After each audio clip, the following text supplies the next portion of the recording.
Once upon a time, there was a man.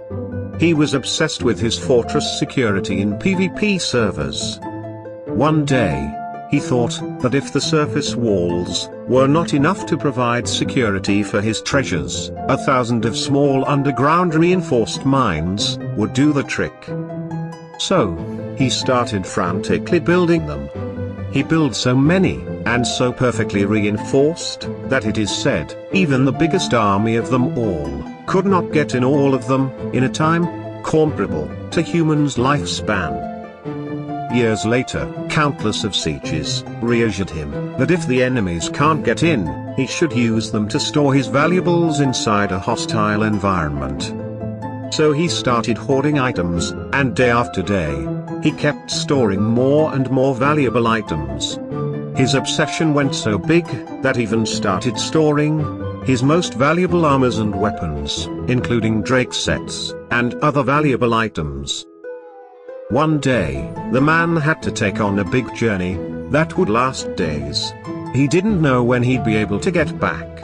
But he was so sure about his fortress's security that he left all his items behind. During his absence, enemies attacked the fortress, and the villagers of the fortress were forced to seal all the little safe mines he created before they move away from the collapsing village. Days later, the man was able to return back. During his absence, everyone had fled.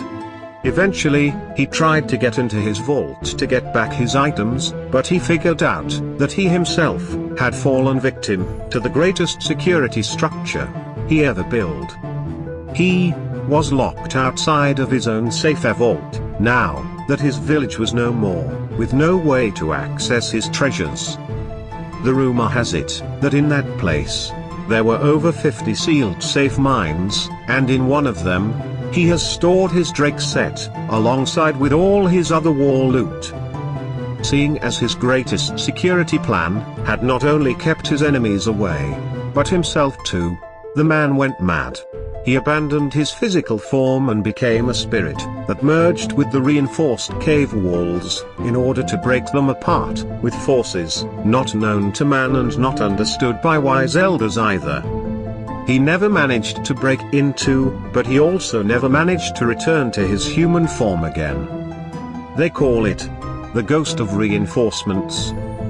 If you've spent a lot of time inside a reinforced cave, you might have seen it too, aimlessly moving from cave to cave, trying to find the treasure, long lost in time and space.